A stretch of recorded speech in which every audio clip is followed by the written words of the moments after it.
Subscribe করুন PM news 365 আর দাবিয়ে দিন পাশের বেল আইকনটি। দেখতে থাকুন বাংলার খবর। লোকসভার পর রাজ্যসভাতেও পাশ হয়ে গেল নাগরিকত্ব সংশোধনী বিল সিএবি। ভোটাভুটিতে 125টি ভোট পড়েছে বিলের পক্ষে, বিপক্ষে ভোট 105টি। এবার রাষ্ট্রপতি সই করলেই এই বিল আইনে পরিণত হবে। মূল এই ভোটাভুটির আগে বিল সিলেক্ট কমিটিতে পাঠানো হবে কিনা তা নিয়ে ভোটাভুটি হয়। মোট 14টি সংশোধনীর জন্য প্রস্তাব দিয়েছিলেন বিভিন্ন দলের সাংসদরা। বিভিন্ন ভোটাভুটিতে সবকটাই খারিজ হয়ে গিয়েছে। নাগরিকত্ব সংশোধনী বিল নিয়ে রাজ্যসভায় জোর বিতর্ক। সোমবার লোকসভার পাশ হওয়ার পর আজ বুধবারই রাজ্যসভায় পেশ হয় এই বিল। তা নিয়ে তুমুল বিতর্ক হয় শাসক ও বিরোধী পক্ষের সাংসদদের মধ্যে।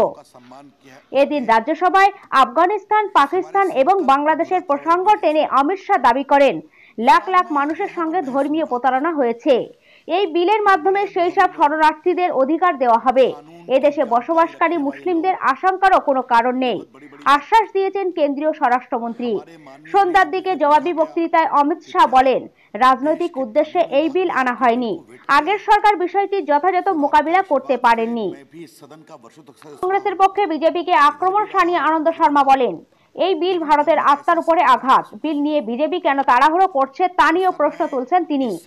সেই সঙ্গে দেশ ভাগের জন্য কংগ্রেস দায়ী বলে অমিত শাহ লোকসভায় যে অভিযোগ করেছিলেন তারও জবাব দিয়েছেন আনন্দ শর্মা। দেশ ভাগ নিয়ে সরাসরি হিন্দু মহাসভা এবং মুসলিম লীগকে দায়ী করেছেন তিনি। অমিত শাহের কথা সূত্র ধরে বিজেপিকে তোপ দেগেছে তৃণমূল কংগ্রেসও। নোটবন্দির কথা তুলে দলের সাংসদদের ও ব্রায়েন বলেন, আপনারা আশ্বাস দিলেও সিএবি নিয়ে আশঙ্কার কারণ আছে, কারণ নোটবন্দির সময়েও প্রধানমন্ত্রী আশ্বাস দিয়েছিলেন, কিন্তু তার ফল কি হয়েছে তা সবাই জানেন।